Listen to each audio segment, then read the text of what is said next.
사랑합니다. 오늘도 찬양으로 또 교회 여러 섬김으로 하나님 앞에 영광 돌린 죄종들 또 그 영광을 받으신 주님께서 오늘 이 자리에서 그리고 각 가정에서 주님 앞에 나온 백성들을 꼭 필요한 말씀으로 흡족히 채워주실 것을 소망 가운데 확신합니다. 밑거름 기도회가 2번 남았습니다. 매일하고 내일하고 모레 이틀이면 신년 밑거름 기도회는 끝나게 되고요. 이제 사순절 밑거름 기도회가 3월 초에 3월 1일 날 시작할 예정으로 있습니다. 원래 오늘부터 2월 달이 되면 에베소서를 강해할 예정이었는데 에베소서 강해를 좀 뒤로 밀어놓고 밑거름 기도회 속에서 계속 다루고 있는 요한복음을 더 많이 다루어서 부활 주일까지 요한복음의 대부분의 내용들을 우리가 한번 같이 말씀으로 살펴보려고 이렇게 마음을 바꾸었습니다. 그래서 오늘은 요한복음을 쓴 저자, 요한복음을 쓴 예수께서 사랑하는 제자라고 불리우는 사도 요한에 관한 말씀 나눠보려고 합니다. 오늘 본문은 요한복음 13장이고요. 요한복음 13장에 오늘 본문의 주된 내용은 가룟 유다가 배반하는 이야기인데, 가룟 유다가 배반하는 이야기의 그 중심 부분에 예수님이 사랑하는 제자, 그러니까 가룟 유다는 예수님을 배반한 제자인데 예수님이 특별히 사랑하는 제자를 소개함으로 가룟 유다와 대조를 이루고 있는 겁니다. 자, 23절을 한번 보시기 바랍니다. 23절을 보시면 예수께서 제자 중 하나 곧 그가 사랑하시는 자가 예수의 품에 의지하여 누웠는지라. 예수께서 사랑하시는 제자가 예수의 품에 의지하여 누웠다. 여기 누웠다는 것은 그렇게 자려고 누운 것이 아니라 식사하려고 이렇게 자세를 좀 편하게 가진 상태를 누웠다. 그렇게 표현을 합니다. 예수님과 함께 식사하는 자리 속에서 예수님이 특별히 사랑하는 제자가 예수님 품에 안겨 있는 모습입니다. 예수님이 특별히 사랑하는 제자, 우리는 그 제자의 이름을 사도 요한이라고 알고 있습니다. 그런데 왜 자기 자신의 이름을 밝히지 아니하고 예수께서 사랑하는 제자라는 별명을 사용하고 있을까요? 예수께서 사랑하는 제자를 애제자 이렇게 바꾸어서 이해해 두시면 더 좋을 것 같습니다. 왜 그렇게 했을까요?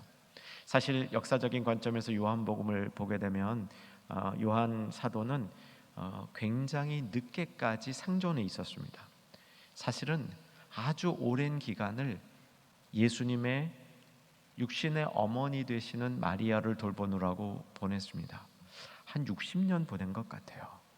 그리고 사역을 시작했는데 뒤늦게 시작한 사역이라, 그리고 그 당시에는 이미 다른 예수님의 제자들은 다 주님 품에 간 뒤라 이 요한의 권위가 보통 있었던 것이 아닌데, 오히려 그가 쓴 복음서에서 자신을 사도 요한이라 밝히지 아니하고 예수님께서 사랑하시는 제자 이렇게 쓰고 있습니다. 이유가 무엇일까요?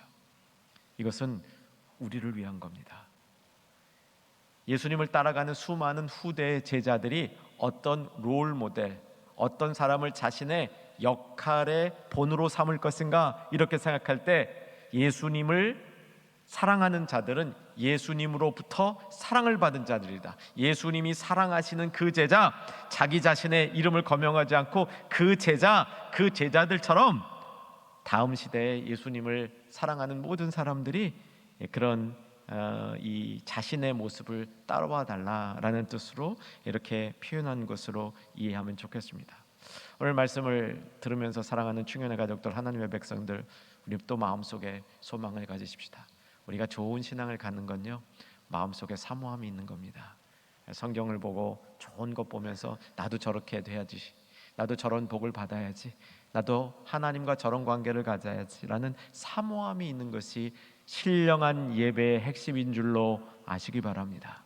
오늘 저와 여러분이 어떤 사모함을 가져야 되냐면, 그래 나도 한번 예수님이 더 나를 사랑하시는 바로 그 제자가 되어보자.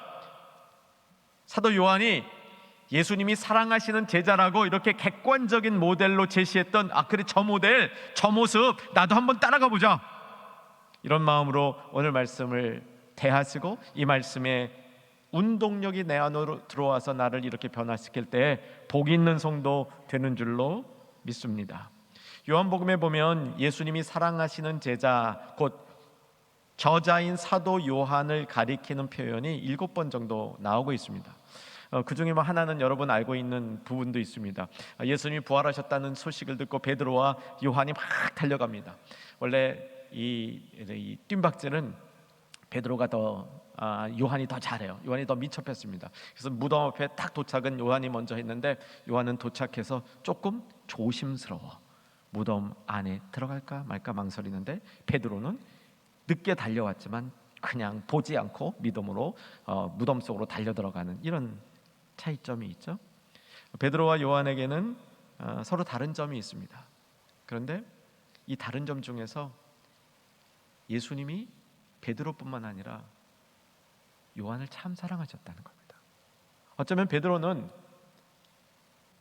12사도의 리더라는 면에 있어서는 틀림없었지만 모든 사도가 쫓아가야 할 모델로서는 오히려 베드로보다도 요한이 예수님이 사랑하시던 그 제자가 더 좋은 모습을 갖고 있었다, 이렇게 생각하시고 도대체 어떤 모습을 우리가 배워야 될지 7군데 중에 3군데 말씀 살펴보심으로 예수님이 정말 사랑하시는 제자의 모습 우리도 갖출 수 있는 시간 되기를 기대합니다.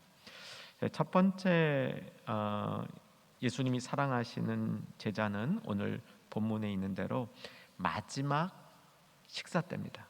마지막 만찬 때에 예수님의 품에 안기어 있었던 그 모습을 통해서 예수님이 사랑하는 제자에 대해서 교훈을 삼도록 하겠습니다. 사진을 보여드릴 텐데요. 예수님이 식사하시던 장면의 모습입니다.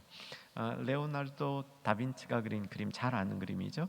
이 그림의 특징은 예수님이 식사하실 때 일렬로 쭉 앉아서 식사하셨다, 이런 상상이죠.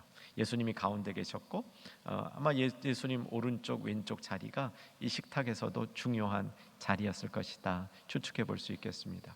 다른 방식으로 상상해 보면 요즘 현대식 식탁이 되겠죠. 이렇게 둥그렇게 둘러 앉아서 식사하시는 모습 될 것 같습니다. 다음 그림을 보시면 디귿자 형태의 식탁인데 이게 아마 예수님이 실제로 식사하셨던 식탁의 구조였을 것이다 라고 생각을 합니다. 예수님 당시의 식탁은 디귿자 형식으로 되어 있는 것이 보편적이었다, 그렇게 역사적으로 고증이 되어 있습니다. 어떤 모습이었든 간에 이런 만찬에서 중요한 자리는 주빈 옆자리죠. 예수님이 주빈이셨고 예수님 오른쪽에 예수님 왼쪽에 누가 있었을까 추적해 보는 겁니다. 오늘 읽었던 요한복음 13장을 보면 예수님을 중심으로 오른쪽과 왼쪽에 누가 있었는지를 찾아낼 수 있습니다. 예수님 보통 당시 식사는 왼편의 손을 이용해서 비스듬히 앉거나 거의 눕게 되고요, 오른손을 이용해서 식사를 하게 됩니다. 그래서 예수님 왼편에 앉아 있었던 사람은 예수님의 왼손이 쉬고 있기 때문에 몸을 돌리면 예수님 품 안으로 쏙 들어갈 수 있습니다. 반면에 예수님 오른쪽에 앉았었던 사람은 예수님께서 음식 주기가 참 좋습니다. 아까 읽었던 본문의 내용을 보면 예수님께서 가롯 유다에게 떡 한 조각을 적셔다가 포도주로 적셨겠죠. 그에게 주는 모습이 나타납니다. 자, 쉽게 추정해 보면 예수님의 오른쪽에 가롯 유다가 예수님의 왼쪽에 애제자가 예수님이 사랑하시던 자가 있었다는 것을 파악할 수 있고요. 제자 중에 제일 수제자라 알려졌던 베드로는 애제자 바깥쪽 옆으로 앉아 있었을 것으로 보입니다. 그래서 애제자에게 질문하는 것, 야 예수님에게 뭐 하나 좀 물어봐라 라고 이 애제자를 이렇게 에게 부탁하는 모습이 오늘 본문 속에 나타나는 거죠. 여러분이 이 그림이 그려지십니까? 당시에 이 식탁을 연구하던 학자들의 이 대다수의 생각은 주빈이 있었고 주빈의 왼쪽이 가장 좋은 자리랍니다. 오른쪽이 그 다음 좋은 자리랍니다. 예수님의 마지막 식탁입니다. 예수님의 마지막 만찬을 드시는 그 장면입니다. 그 식사에 가장 좋은 자리에 모든 제자들이 앉고 싶지 않았겠습니까? 여러분, 이때 양보하지 마시기 바랍니다. 싸울 필요는 없는데요, 예수님의 좋은 자리에 앉고 싶어하는 마음은 우리가 가질 필요가 있습니다. 이게 사모함이죠. 예수님께서 사랑하는 제자가 만약 왼쪽 자리에 앉았다면 가장 좋은, 가장 중요한 자리에 앉았을 것으로 파악이 됩니다. 예수님을 사랑하기 때문에. 이것은 우리가 영적으로도 이해해 볼 수 있죠. 예수님을 사랑하고 예수님이 사랑하는 자는 예수님 가까이 앉게 되는 것이죠. 그런데 오늘 본문이 초점을 맞추고 있는 것은 그저 가까이만 앉은 것이 아니라 예수님 어디에 안겼다 그랬습니까? 예수님 품에 안겼다는 겁니다. 예수님 품이라는 그 당시의 모습을 우리의 기억 속에 완전히 넣어두시는 저와 여러분 되기를 주 안에서 소망합니다. 오늘의 메시지 가운데 가장 중요한 부분입니다. 예수님께서 사랑하는 제자는 예수님 품에 있었다는 사실이죠. 그 품이 무엇을 의미하는지 이제 하나하나 풀어보려고 합니다. 신약성경에 품이라는 말이 많이 나오지 않습니다. 이것을 전체적으로 살펴보면 오늘 본문과 두 자리가 참 흥미롭게 연결되어져 있습니다. 하나는 누가복음 16장 22절과 23절입니다. 누가복음 16장 22절과 23절을 보면 거지 나사로와 부자의 비유인데 알고 있죠? 거지 나사로는 이 세상을 사는 동안 거지로서 참 힘들게 살았고 부자는 멋지게 살았는데 죽고 나니까 믿음이 있었던 거지는 참 새로운 세상을 맞이하고 믿음이 없었던 부자는 맞이하고 싶지 않은 세상을 맞이하는 장면이죠. 이 장면에서 거지 나사로가 죽어서 어떤 일이 생겼는지 한번 확인해 보십시다. 22절 같이 한번 읽겠습니다. 이에 그 거지가 죽어 천사들에게 받들려 아브라함의 품에 들어가고 부자도 죽어 장사되매. 부자는 소망이 없어진 겁니다. 자, 하나님을 믿던 거지 나사로가 죽어서 어디로 갔다고요? 아브라함의 품에.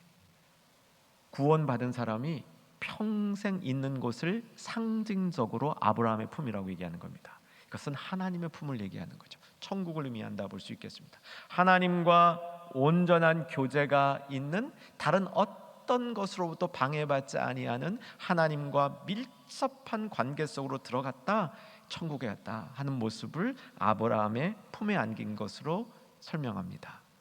자, 또 다른 자리를 살펴보겠습니다. 또 다른 구절을 봅니다. 잘 연결해 보세요.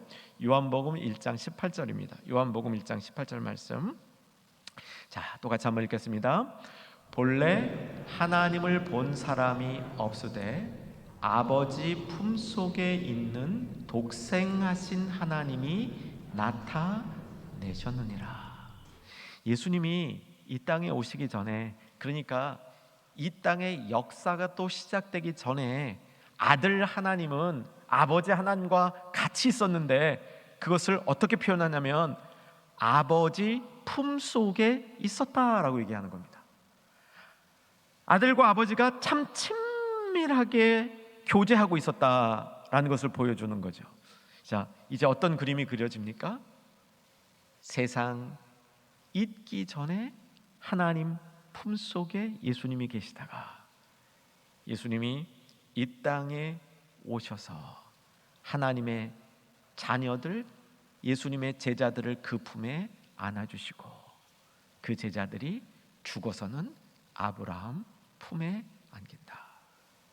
여러분, 성경의 모습은요, 이 품 혹은 품속이라는 것을 중심으로 원래 있었던 것, 우리가 이 땅을 살아갈 때 가장 평안하고 행복한 모습, 그리고 믿는 자들의 이 최후의 모습을 이 품으로 표현해 주고 있다는 사실입니다. 예수님 안에, 예수님 품속에 있었던 이 제자들이 결국은 나중에 하나님 품으로 돌아가는 그 역사를 이루게 되는 것이죠. 자, 이제 예수님의 품이 상징하는 내용들을 조금 더 요약적으로 살펴봤으면 좋겠습니다. 누군가를 품고 있다 이렇게 생각을 할 때, 내가 다른 어떤 사람을 품고 있다, 여러분 자녀 생각하시면 제일 좋죠. 내가 자녀를 품고 있다 하면 내 품에 안겨 있는 사람은 나에게 특별한 사람입니다. 그렇지 않습니까? 자녀가 아니더라도요, 내가 중요한 것을 이렇게 품고 있다 이런 표현을 하죠. 내가 품고 있는 것은 나에게 중요한 것입니다. 동의가 되시죠? 예수님의 제자들은 예수님에게 중요한 인물이었습니다. 특별히 예수님의 사랑을 받고 있는 이 요한은 예수님에게 참 중요한 인물이었다는 것이죠. 두 번째, 그 품 속에서는 친밀한 교제가 이루어집니다. 품고 있는 사람과 안겨 있는 사람은 뜻이 일치된다고 볼 수 있겠습니다. 마음도 일치된다고 볼 수 있겠습니다. 예수님께서 사랑하는 이 제자는 예수님의 그 심정, 예수님이 하시고자 하는 이 일, 예수님의 뜻, 이것을 완전히 교감함으로 예수님의 뜻을 자신의 뜻으로, 자신의 소명과 사명으로 전수받아서 그렇게 살려는 마음을 가지고 있는 사람이다, 이렇게 볼 수 있겠죠. 또 품속에 있는 자와 품고 있는 자는 서로를 향하고 있습니다. 엄마 혹은 아빠 자녀 키우면서 아기 이렇게 품고 있다가 눈 마주쳐 본 경험이 없는 분, 좀 이상한 분입니다. 마주쳐 본 경험이 있죠. 서로를 향하고 있습니다. 눈이 마주칠 때 서로의 마음이 교감되는 거죠. 그래서 이 부분은 본래 하나님을 볼 수 없었는데, 요한복음 1장 18절, 본래 하나님을 볼 수 없었는데 인간들이 하나님 품속에 있는 아들 예수가 나타나셨다. 하나님 품속에 계셨던 예수님은 이 땅에서 사역하는 동안에도 하나님의 영원한 세계인 하나님을 향하고 하나님을 바라보고 있었다, 이렇게 이해할 수 있는 겁니다. 예수님 품 안에 있는 것, 그 제자들은, 예수님의 사랑을 받는 제자들은 이 땅을 살아가는 동안 항상 예수님 품을 생각하면서, 그 안에 품어진 뜻을 생각하면서, 이루어야 될 사랑을 생각하면서 이 땅을 살아가는 사람들이다, 이렇게 정리해 볼 수 있는 것이죠. 이제 두 번째, 예수님이 사랑하시던 제자가 등장하는 자리는 요한복음 19장 26절과 27절입니다. 이 대목은 예수님께서 십자가에 달리셔서 하신 말씀입니다. 예수님은 십자가에 달리신 채로 7가지의 말씀을 하셨죠. 가상 7언이라고 얘기하고 있습니다. 이 7개의 말씀 중에 네 번째 말씀이 지금 여러분하고 보고자 하는 말씀인데요, 요한복음 19장 26절 27절 말씀입니다. 오늘 같이 한번 읽어봅니다. 예수께서 자기의 어머니와 사랑하시는 제자가 곁에 서 있는 것을 보시고, 사랑하는 제자가 곁에 서 있는 것을 보셨습니다. 계속 올려주셔요. 그 다음 계속 읽어나갑니다. 자기 어머니께 말씀하시되 여자여 보소서 아들이니이다 하시고, 다음 절, 또 그 제자에게 이르시되 보라 내 어머니라 하신대, 그때부터 그 제자가 자기 집에 모시니라. 이 부분은 조금 더 설명해드립니다. 예수님이 십자가에 달리시기 전까지는 사실 예수님을 따르는 사람들이 제법 많았습니다. 근데 예수님이 십자가에 달리실 그 무렵에는 다 떠나죠. 예수님의 제자들도 다 떠납니다. 가장 마지막까지 예수님 곁에 있었던 예수님의 사람들은 애제자인 요한과 모친이었습니다.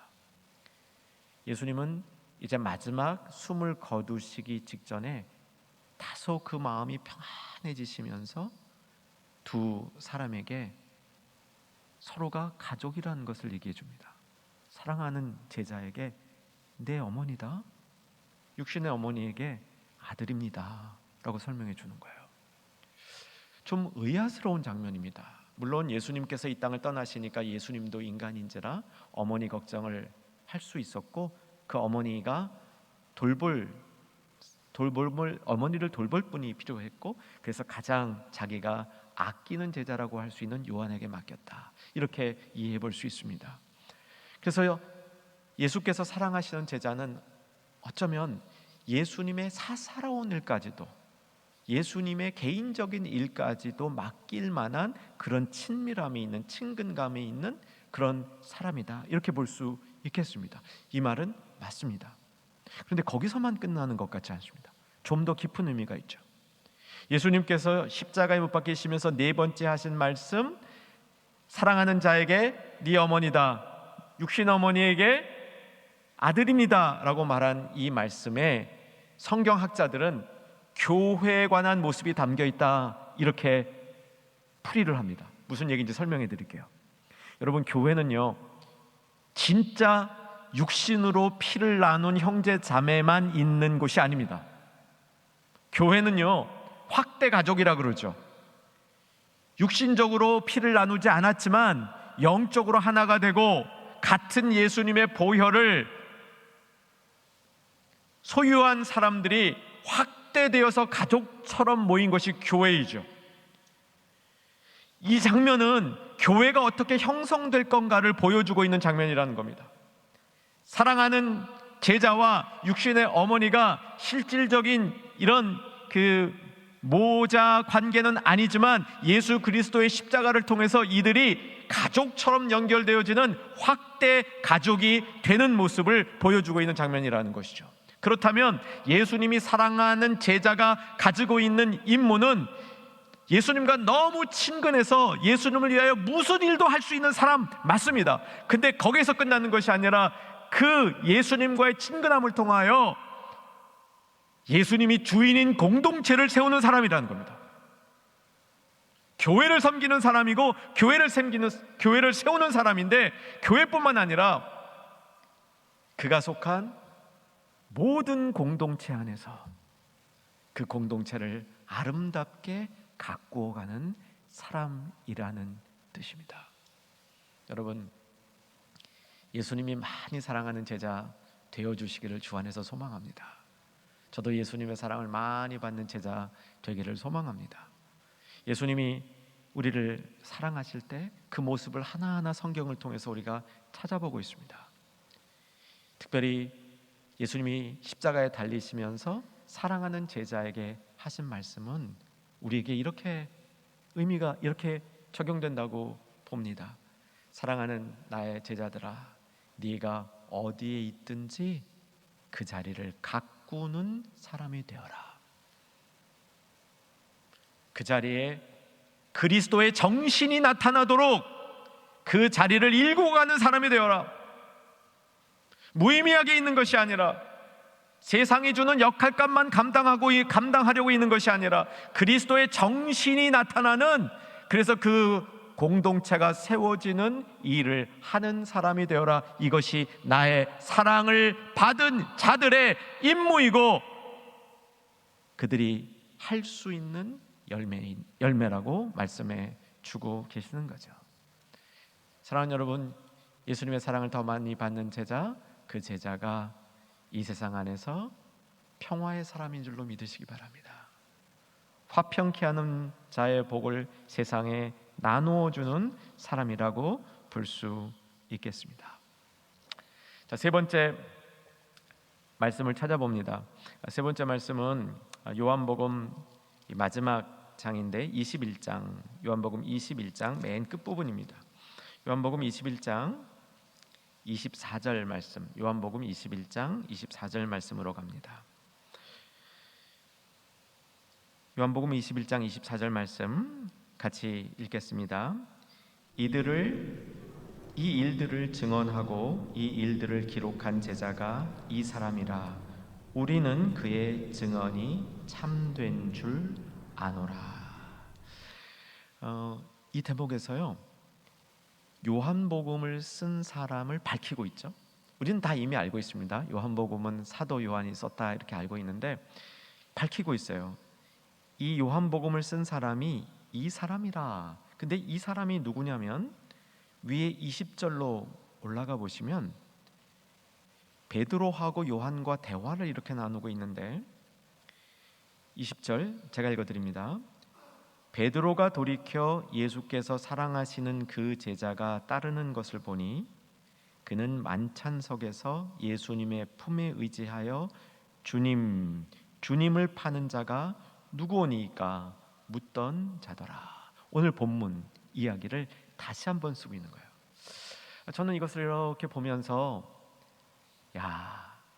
요한복음 13장 오늘의 본문 가운데 예수님이 사랑하던 그 제자가 예수 품에 안겨 있었던 것이 정말 다른 제자들 사이에 이게 회자될 만큼 부러운 일이었던 것 같아요. 의미 있는 일이었던 것 같습니다. 그래서 요한을 얘기할 때 예수님이 사랑하시는 제자 요것만 얘기하는 게 아니라 만찬석에서 예수님 품에 안겨있던 그 제자 이렇게까지 가는 거예요. 참 이렇게 사랑을 받은 겁니다. 여러분, 예수님의 사랑을 받은 이 제자, 그 제자가 요한복음을 썼다 이렇게 설명하고 있습니다. 24절이죠. 예수님이 사랑하는 제자의 역할은 이 일들을 기록한 것이었습니다. 그리고 그가 기록한 일들이 24절 끝부분 그 증언이 참된 것을 입증하고 있었습니다.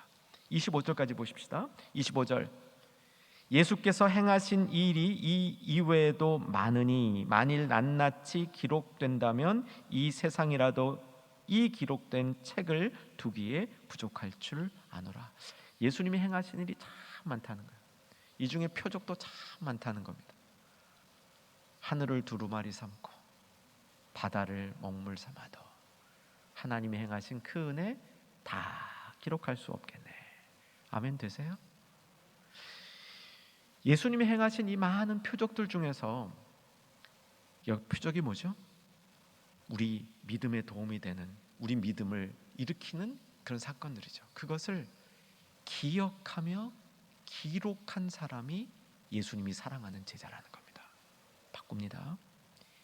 예수님의 사랑을 받는 제자, 예수님이 사랑하시는 제자는 예수님이 행하신 믿음의 이야기들을 보존하고 그것을 기억하고 그리고 기록해서 왜 다른 사람에게 보존한 예수님의 살아있는 이야기, 은혜를 증거하고 전달하기 위해서 이것을 보존하고 기록하고 증언하는 사람이 예수님의 사랑을 받은 사람이라는 겁니다. 사랑하는 여러분, 우리가 예수님을 증언할 때 입술로만 하지 않습니다. 기록으로도 할 수 있습니다. 저는 이 부분을 오늘 여러분하고 나누면서 저의 바람은 한 가지입니다. 충현의 가족들이 정말 예수님의 사랑을 받는 제자가 됐으면 좋겠습니다. 이전보다 조금 더. 그 중에 한 가지 방법이 예수님이 행하신 일을 잘 보존하는 겁니다. 나의 기억 속에 그리고 기록으로 내가 증언하는 걸 통해서. 그래서 저 증언이 맞다. 저 사람이 말하는 게 맞다. 이렇게 나타나는 삶이 되는 것이 예수님의 사랑을 받는 사람의 목적이라는 것이죠. 여러분, 요즘에 무언가를 기록하는 것이 어렵지 않습니다. 많은 걸 기록하라는 게 아니죠. 꼭 필요한 것들, 나를 위해서가 아니라 다음 세대를 위해서. 혹 여러분의 윗세대가 남겨준 좋은 믿음의 이런 유산들이 있습니까?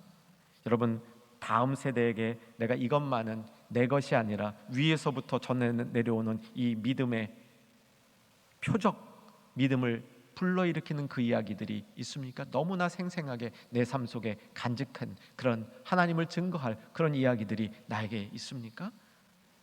그것을 보존해서 기록해서 전해야 한다는 것입니다. 오늘 말씀을 맺으면서 다시 본문으로 돌아옵니다.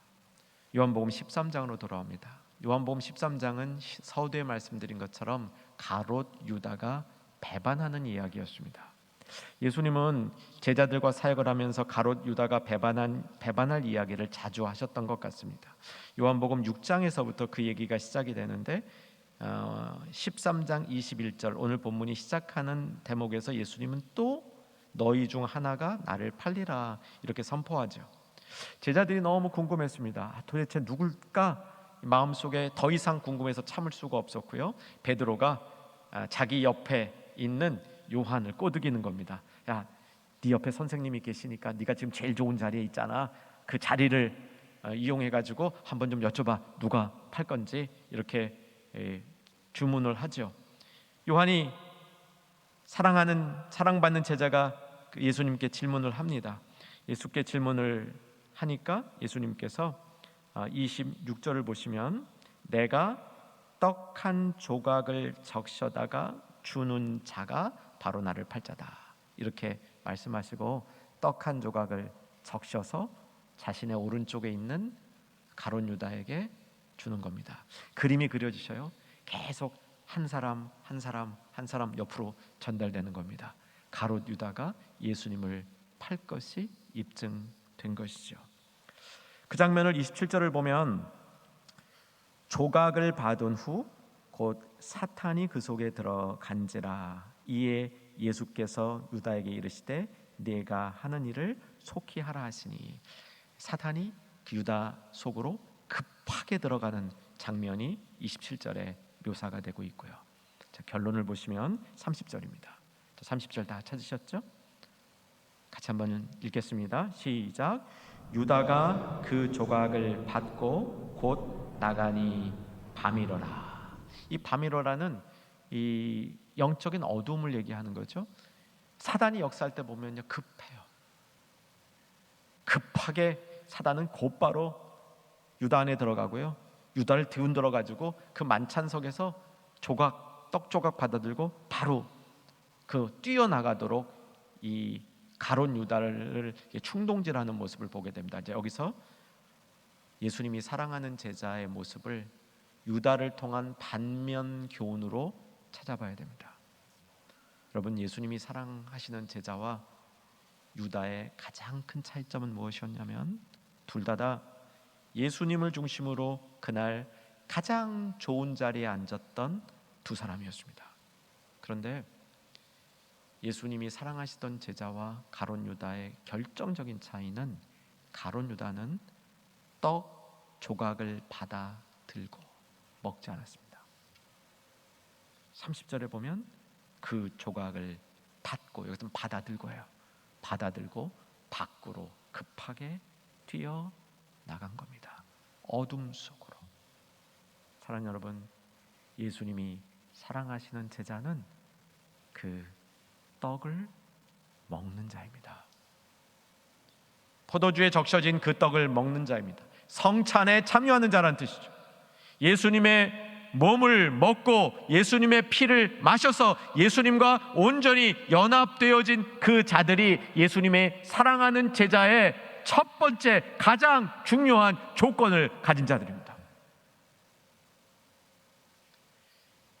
예수님의 주시는 떡 한 덩어리를 상징적으로 먹는다는 말은 무슨 뜻이냐면 자신의 삶도 예수님을 위해서 쪼개겠습니다. 나의 인생도 주님의 복음과 영혼 구원을 위해서 예수님의 보혈처럼 흘려 버려지겠습니다 라는 삶의 결단이 있는 사람들입니다. 그 사람들이 예수님의 품에 있는 사람들입니다. 그 사람들이 예수님이 어떠한 일도 맡기기를 원하는 사람들입니다. 특별히 교회를 세우고 공동체를 세우는 그 일을 맡기고 싶어하는 사람들입니다. 그들에게 은혜, 믿음이라는 증거를 줘서 그것을 보존하게 하고 기록하게 하고 전달하게 하는 임무를 맡겨준 사람들이 예수님이 사랑하시는 제자입니다. 여러분, 조금 더 예수님이 사랑하는 제자가 되기를 소망하십시다. 오늘 말씀을 통해서 나에게 주어졌던 요한의 모습들이 조금씩 더 분명하게 우리의 삶에 나타남으로 예수님께서 나를 더욱더 사랑하는 것을 나의 삶 속에서 경험하고 체험하며 증거하는 우리들의 삶이 되기를 주의 이름으로 축원합니다. 기도하겠습니다. 살아계신 아버지 하나님, 예수님께서 사랑하셨던 그 제자의 모습 우리에게도 나타나기를 소망합니다. 이루어 주시옵소서. 예수님 이름으로 기도하옵나이다. 아멘.